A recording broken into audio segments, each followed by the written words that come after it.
Assalamualaikum warahmatullahi wabarakatuh. Nama saya Nasultan Alfarizi dengan NIM 2019 101103111197. Buatnya video ini untuk memenuhi UTS Hukum Pidana 2 yang diampu oleh Bapak Yaris Adil Fajri SHMH. Saya Aksa Maulidanda Putra dengan NIM 2019 1011 0311 Video ini dibuat untuk memenuhi tugas UTS dengan dosen pengampu Yaris Adial Fajri SHMH. Di dalam video ini saya akan menjelaskan tentang tindak pidana kejahatan terhadap nyawa, yang khususnya berobjek pada kejahatan terhadap nyawa bayi dan kejahatan terhadap nyawa bayi yang masih ada dalam kandungan ibunya atau janin. Ya, dari tindak pidana sendiri definisinya itu kejahatan terhadap nyawa atau misdriven taken hit leven yang berupa penyerangan terhadap nyawa orang lain. Untuk menghilangkan nyawa orang lain itu seseorang pelaku harus melakukan sesuatu atau suatu rangkaian tindakan yang berakibat dengan meninggalnya orang lain. Kejahatan terhadap nyawa dalam KUHP dapat dibedakan menjadi dua. Yang pertama itu atas dasar unsur kesalahan, yang kedua atas dasar objeknya atau nyawa. Atas dasar kesalahan ada dua kelompok kejahatan terhadap nyawa, yaitu satu kejahatan terhadap nyawa yang dilakukan dengan sengaja atau dolus misdriven, yang kedua kejahatan terhadap nyawa yang dilakukan karena kelalaian atau culpose misdriven.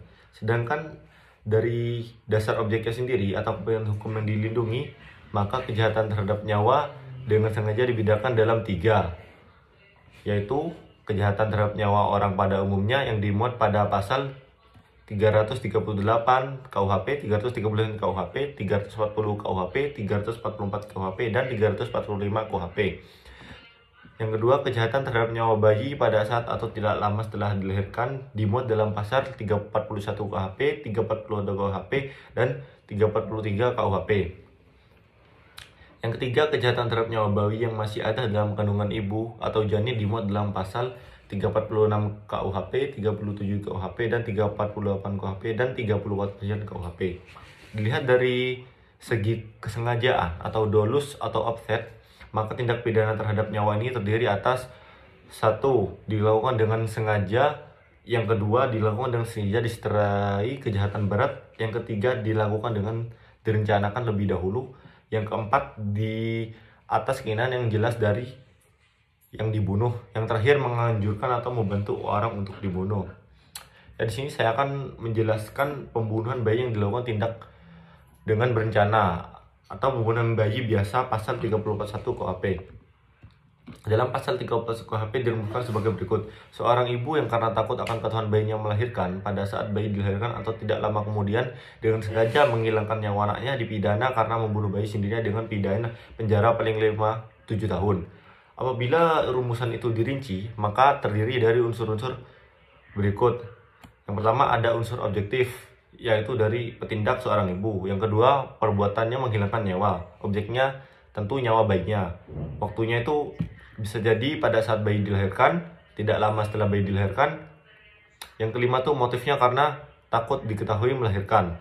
Satu unsur subjektif, yaitu unsur dengan sengaja. Unsur kesengajaan dalam pembunuhan bayi harus ditujukan pada seluruh unsur yang ada di belakangnya. Bahwa dengan demikian maka kehendak dan apa yang diketahui si ibu harus ditunjukkan, yakni yang pertama untuk mewujudkan perbuatan menghilangkan nyawa, yang kedua nyawa bayinya sendiri, yang ketiga berkaitan dengan waktu, yaitu ketika bayinya sedang dilahirkan atau tidak lama setelah bayi dilahirkan.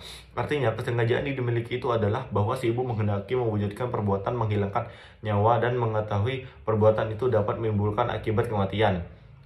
Yang diketahui bahwa perbuatan itu dilakukan terhadap bayinya sendiri, yang diketahui perbuatan mana dilakukan pada saat dilahirkan atau tidak lama setelah dilahirkan. Mengikuti saat atau waktu melakukan pembunuhan bayi itu, saat terbentuknya kehendak ibu itu melakukan perbuatan menghilangkan nyawa ada dua. Yang pertama pada saat sedang melahirkan, dan kedua dalam tenggang waktu tidak lama setelah melahirkan bayi. Bila kehendak itu timbul sebelum waktu saat sedang melahirkan, maka yang terjadi adalah pembunuhan berencana pada pasal 340 KUHP. Sebaliknya apabila kehendak itu waktu tidak lama setelah melahirkan, maka yang terjadi dalam pembunuhan biasa pasal 338 KUHP. Pembunuhan bayi yang dilakukan dengan rencana lebih dahulu masuk dalam pasal 34 KUHP. Pembunuhan seorang ibu terhadap bayinya pada saat tidak lama setelah dilahirkan dengan direncanakan lebih dahulu diatur dalam pasal 34 KUHP yang rumusannya yaitu seorang ibu yang melaksanakan keputusan kehendak telah diambilnya karena takut akan ketahuan ia akan melahirkan bayi. Pada saat bayi dilahirkan tidak lama kemudian dengan saja menghilangkan nyawa bayinya itu dipidana karena pembunuhan bayinya. Sedang sendiri dengan diancam dengan pidana paling lama 9 tahun. Pembunuhan bayi berencana tersebut ada unsur-unsurnya, seperti yang pertama petindaknya adalah sang ibu, sama seperti tadi, cuman yang perbedaannya itu pembunuhannya itu atas permintaan korban. Pembunuhan atas permintaan korban itu diatur dalam pasal 34 KUHP yang rumusan sebagai berikut. Barang siapa yang menghilangkan nyawa orang lain atas permintaan orang itu sendirian jelas ditindakan dengan sesungguh hati, dipidana dengan penjara paling lama 12 tahun. Kejahatan yang dirumuskan di atas sendiri dari unsur berikut. Satu, perbuatan menghilangkan nyawa. Yang kedua itu objeknya adalah nyawa orang lain. Yang ketiga itu atas permintaan orang itu sendiri. Yang terakhir yang dijelaskan dinyatakan dengan sungguh-sungguh. Dari perbedaan pembunuhan antara pasal 34 KUHP dengan pembunuhan pasal 30 dalam KUHP itu terletak pada pembunuhan 34 terdapat unsur yang itu permintaan korban sendiri. Yang kedua itu jelas dinyatakan dengan sungguh-sungguh, dan yang terakhir itu tidak dijatuhkan unsur kesengajaan sebagaimana dalam rumusan pasal 338 KUHP. Kalau dari unsur permintaan korban itu membuktikan bahwa inisiatif untuk membuktikan bahwa itu terletak pada korban sendiri untuk melakukan pembunuhan. Permintaan sendiri itu adalah berupa pernyataan kehendak yang ditujukan pada orang lain agar orang lain itu melakukan perbuatan tertentu bagi kepentingan orang yang memintanya. Bisa jadi setelah itu orang yang minta pertolongan tuh meminta imbalan yang kena penganjuran dan pertolongan pada bunuh diri. Penganjuran pertolongan bunuh diri dicantumkan dalam pasal 34 KUHP yang dirumuskannya adalah barang siapa dalam sengaja mendorong atau bunuh diri, menolong perbuatan atau sarana untuk pidana dalam penjara paling lama 4 tahun kalau orang itu jadi menduri. Apabila rumusnya itu rinci, maka terdiri unsur-unsur berikut. Unsur objektif: A. Perbuatan mendorong, menolong, memberikan sarana. Yang B. Pada orang untuk dibunuh. Apabila rumusan itu rinci, maka terdiri dari unsur-unsur berikut. Unsur objektif terdiri dari perbuatan mendorong, menolong, memberikan sarana. Yang kedua, pada orang untuk bunuh diri. Yang kecil untuk orang tersebut jadi bunuh diri. Unsur subjektif dengan sengaja berdasarkan pada unsur perbuatan kejahatan.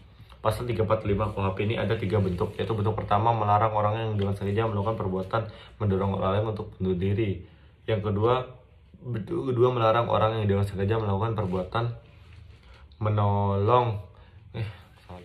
Yang selanjutnya ada pengguguran dan pembunuhan kandungan. Kejahatan pengguguran dan pembunuhan terhadap kandungan diatur dalam 4 pasal, yakni 1. Pengguguran dan pembunuhan kandungan oleh perempuan yang mengandung itu sendiri dicantumkan dalam pasal 346 KUHP. Seorang perempuan yang sengaja menggugurkan atau mematikan kandungannya atau menyuruh orang lain untuk itu dipidana dengan pidana paling lama 4 tahun.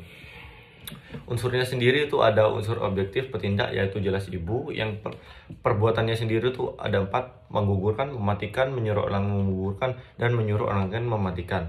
Objeknya adalah kandungannya sendiri. Unsur subjektif yaitu unsur dengan sengaja. Penggunaan dan pembunuhan kandungan tanpa persetujuan perempuan yang mengandung dicantumkan dalam pasal 347 KUHP. Barang siapa dengan sengaja menggugurkan atau mematikan kandungan seorang perempuan tanpa persetujuannya dipidana dengan penjara paling lama 12 tahun. Unsurnya itu unsur objektif ada 3, yaitu perbuatan pengguguran dan mematikan. Objektifnya kandungan seorang ibu. Yang ketiga itu tanpa persetujuan perempuan. Unsur subjektifnya jelas disengaja ya. Kini diketahui adanya persamaan dari perbedaan antara ketentuan dalam pasal 346 dan ketentuan pasal 347. Persamaannya ialah 1. Keduanya perbuatan, yakni menggunakan, menggugurkan dan mematikan, dan objeknya ini kandungan seorang perempuan. Perbedaannya ialah dalam pasal 346 KUHP terdapat pembunuh perbuatan menyuruh atau orang lain. Menggugurkan dan menyuruh orang lain mematikannya tidak ada dalam pasal 347 KUHP. Pada pasal 347 KUHP ada unsur tanpa persetujuannya. Petindak dalam pasal 346 adalah perempuan yang mengandung, sedang bertindak menurut pasal 347A KUHP adalah orang lain. Berarti bukan perempuan yang mengandung. Satu, pengguguran dan pembunuhan kandungan atas persetujuan perempuan, yaitu pasal 348 KUHP. Barang siapa dengan sengaja menggugurkan atau mematikan kandungan seorang perempuan dengan persetujuannya dipidana dengan penjara selama 5 tahun 6 bulan. Unsur-unsurnya tidak jauh berbeda dengan unsur pengguguran yang lainnya, yaitu perbuatannya menggugurkan, objeknya jelas kandungan seorang perempuan, dan ketiga, persetujuan. Unsur subjektifnya sengaja. Yang selanjutnya ada pengguguran dan pembunuhan kandungan oleh dokter, bidan, atau juru obat.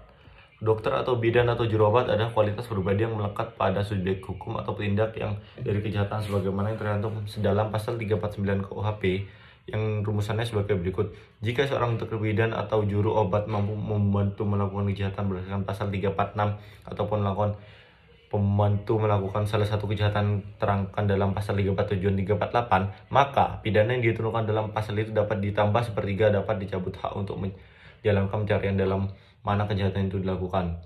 Perbuatan dokter bidan atau juru obat tersebut dapat berupa perbuatan satu, melakukan, dan yang kedua, membantu melakukan.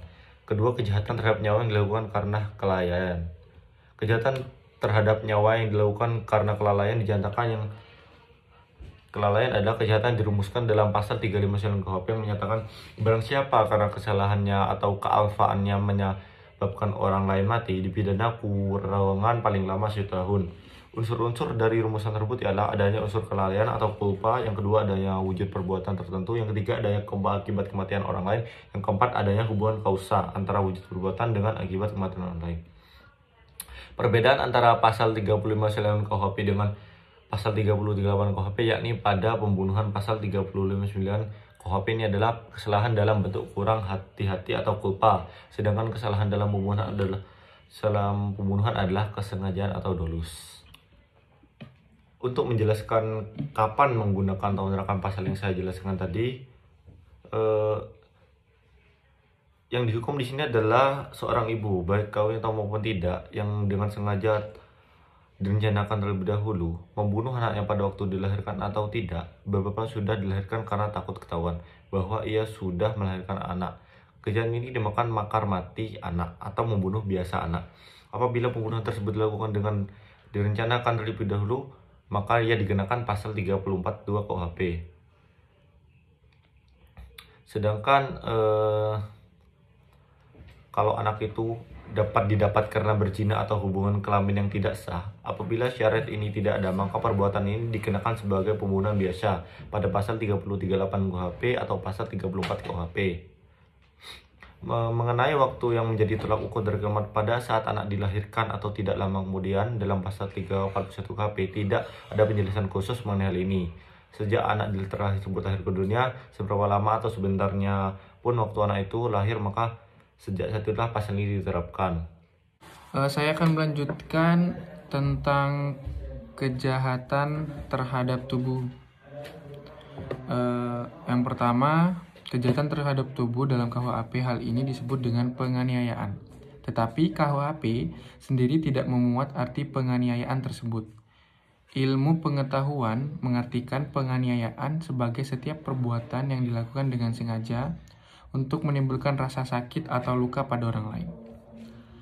Pada pasal 351 mengatakan bahwa penganiayaan dihukum dengan hukuman penjara selama-lamanya 2 tahun, 8 bulan atau denda sebanyak-banyaknya Rp300. Jelaslah bahwa kata penganiayaan tidak menunjukkan pada perbuatan tertentu. Misalnya kata mengambil dalam pencurian, maka dapat dikatakan bahwa kini pun tampak secara jelas apa wujud akibat yang harus disebabkan. Menurut penjelasan Menteri Kehakiman pada waktu pembentukan pasal 351 KUHP, dirumuskan antara lain yang pertama di sini ada setiap perbuatan yang dilakukan dengan sengaja untuk memberikan penderitaan badan kepada orang lain. Yang kedua, setiap perbuatan dilakukan yang dilakukan dengan sengaja untuk merugikan kesehatan orang lain. Dengan itu, unsur kesengajaan ini kini terbatas pada wujud tujuan atau augment, tidak seperti unsur kesengajaan dari pembunuhan. Terhadap tubuh ada dua macam, yaitu yang pertama, kejahatan terhadap tubuh yang dilakukan dengan sengaja. Kejahatan yang dimaksudkan itu seperti penganiayaan, mishandling, dimuat dalam bab 10 buku 2 pasal 351 sampai pasal 358. Selanjutnya yang nomor 2 ada kejahatan terhadap tubuh karena kelalaian, dimuat dalam pasal 360 bab 21 yang dikenal dengan kualifikasi dengan lalai menyebabkan orang lain luka. Kejahatan terhadap tubuh dan terhadap nyawa mempunyai hubungan dekat, yakni adanya keserupaan perbuatan yang sifat dan wujudnya pada umumnya berupa kekerasan pada fisik.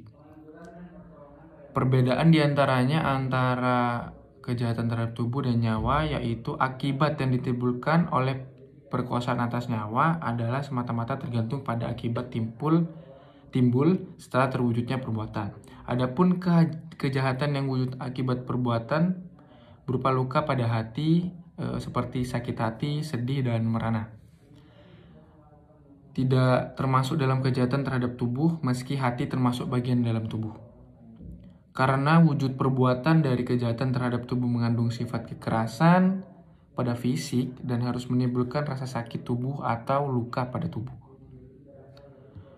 Adapun luka di sini diartikan dengan terjadinya perubahan dari tubuh atau menjadi lain dari rupa semula ke luka yang diberikan.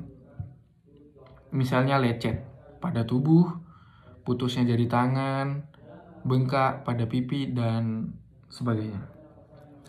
Maka kejahatan yang wujud akibat perbuatannya berupa luka pada hati tidak termasuk dalam kejahatan terhadap tubuh, melainkan masuk dalam kejahatan terhadap kehormatan yang berada pada pasal 310 sampai 321.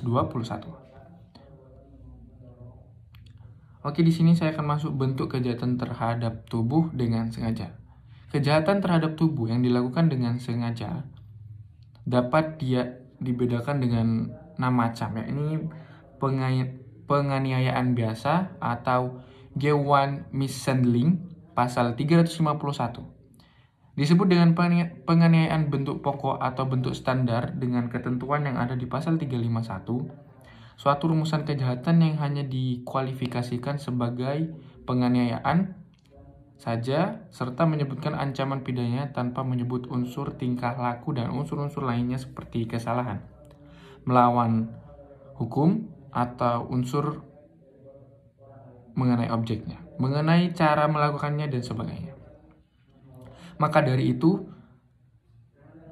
tidak dapat dirincikan unsur-unsurnya dan tidak diketahui dengan jelas tentang pengertiannya.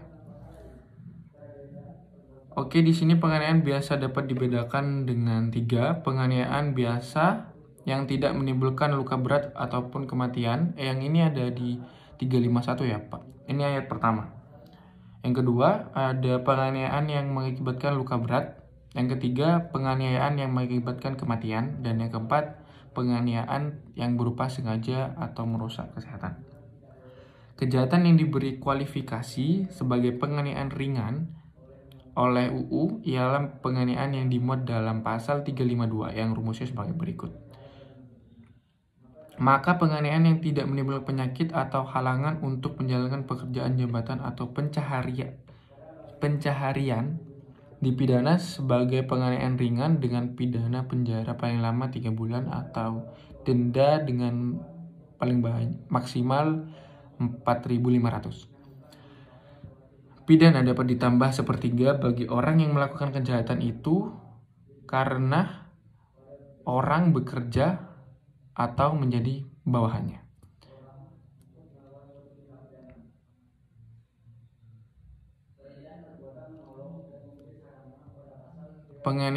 Selanjutnya, penganiayaan yang bisa menimbulkan luka. Dengan maksud luka yang ditimbulkan pada bentuk ini adalah luka yang harus berupa ringan dan berat ya. Yang pertama ringan dulu, yang menimbulkan penyakit atau halangan untuk menjalankan pekerjaan jabatan atau pencariannya. 352. Penganiayaan yang tidak mengakibatkan luka.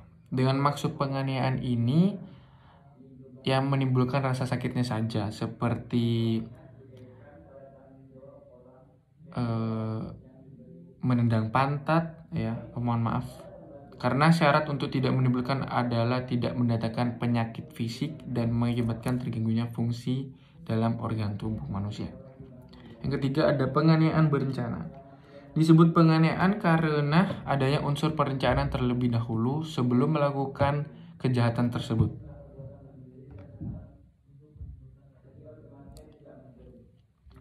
Selanjutnya di sini saya akan menjelaskan tentang penganiayaan berencana telah dirumuskan dengan pasal 353, antara lain penganiayaan dengan rencana terlebih dahulu dipidana dengan penjara paling lama 4 tahun. Yang kedua, jika perbuatan menimbulkan luka yang berat, yang bersalah dipidana dengan pidana penjara paling lama 7 tahun. Yang ketiga, jika perbuatan itu mengakibatkan kematian, maka yang dipidana dipenjara maksimal 9 tahun. Penganiayaan berencana dibagi menjadi 3 macam, yakni penganiayaan berencana yang tidak mengakibatkan luka berat atau kematian. Yang kedua, penganiayaan berencana yang berakibat luka berat. Yang ketiga, penganiayaan yang berakibat kematian. Dan selanjutnya yang keempat ada penganiayaan berat, bagaimana telah dirumuskan dengan pasal 354. Di sana ada yang pertama, barang siapa dengan sengaja melukai seseorang dengan berat dipidana karena melakukan penganiayaan berat dengan pidana penjara paling lama 8 tahun. Yang kedua, jika perbuatan itu mengakibatkan kematian, maka orang terpidana maksimal dipenjara 10 tahun. Adapun unsur-unsur penganiayaan berat, yang pertama objeknya tubuh orang lain dan akibatnya adalah luka, perbuatannya melukai berat.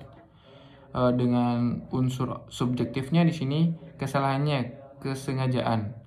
Istilah luka berat terhadap dalam KUHP pasal 90 yaitu pertama, penyakit atau luka yang tidak dapat diharapkan sembuh dengan sempurna atau yang menimbulkan bahaya maut atau Lebensgefahr. Yang kedua, menjadi senantiasa tidak cakap mengerjakan pekerjaan jabatan atau pencaharian. Yang ketiga, kehilangan kemampuan memakai salah satu alat panca indera. Yang keempat ada kelumpuhan. Yang kelima, gangguan daya berpikir. Yang keenam, pengguguran kehamilan atau kematian anak. Selanjutnya di sini penganiayaan berat berencana dimuat dalam pasal 355 yang rumusannya adalah sebagai berikut. Penganiayaan berat yang dilakukan dengan rencana terlebih dahulu dipidana penjara paling lama 12 tahun. Yang kedua, jika perbuatan itu menimbulkan kematian, dipenjara paling lama 15 tahun. Yang ketiga, penganiayaan ini merupakan gabungan dari 354 ayat 1 dan penganiayaan berencana 353 ayat 1. Dengan kata lain, penganiayaan berat terjadi dalam penganiayaan berencana. Kedua bentuk penganiayaan ini harus menjadi secara serentak atau bersama. Selanjutnya dalam pasal 356 terletak ada 2 hal, yaitu pada kualitas terjadinya suatu kejahatan.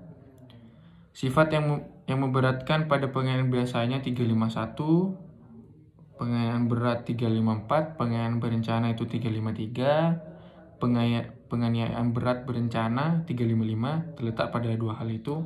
Yang pertama, pada kualitas pribadi korban sebagai ibunya, bapaknya yang sah, atau istrinya dan anaknya.